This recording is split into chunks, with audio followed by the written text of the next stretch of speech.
गाउँमै त हेर्न ठाउँ त यहाँ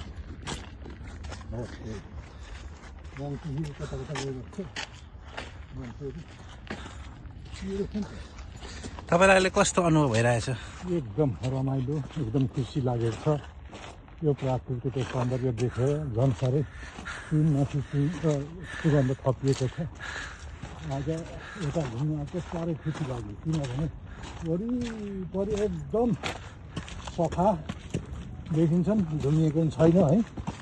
र अघि त अलिअलि पानी पर्दै थियो र पनि यो ड्यामहरूको पानीहरू हाँसिराखेको देख्दाखेरि एकदम खुसी लागेको छ। र अलिकति उकालो गर्दाखेरि स्वास्थ्यको पनि निःशुल्क लाभ लिइँदैछ।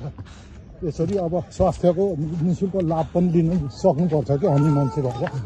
साथीहरूले खालि डक्टर र के सुई र इन्जेक्सन भन्छ है, पैसा गई।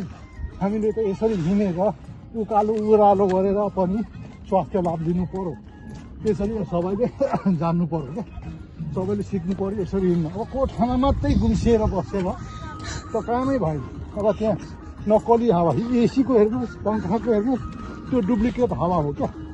त्यो बाहिरको त्यो अक्सिजन जस्तो हुँदैन। त्यसले गर्दा हामी डाँडाकाँडा घुम्दाखेरि हरियालीबाट पनि हामीले अक्सिजन लिएर धेरै नै निःशुल्क स्वास्थ्य लाभ लिइराखेको छौँ। त्यो हो नि तरिका। अब हेर्नुहोस् तल त्यसका बाजे हरियो न हरियो समुद्र जस्तै अब ड्याम, यो चाहिँ हङकङका जनताहरूले युज गर्ने यो ड्याम बनाएको हो हङकङ सरकारले।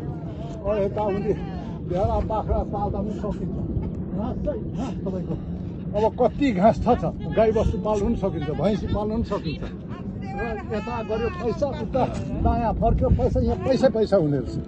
यसरी हो अब गुन्डागार्दी भित्राउनु पर्ने।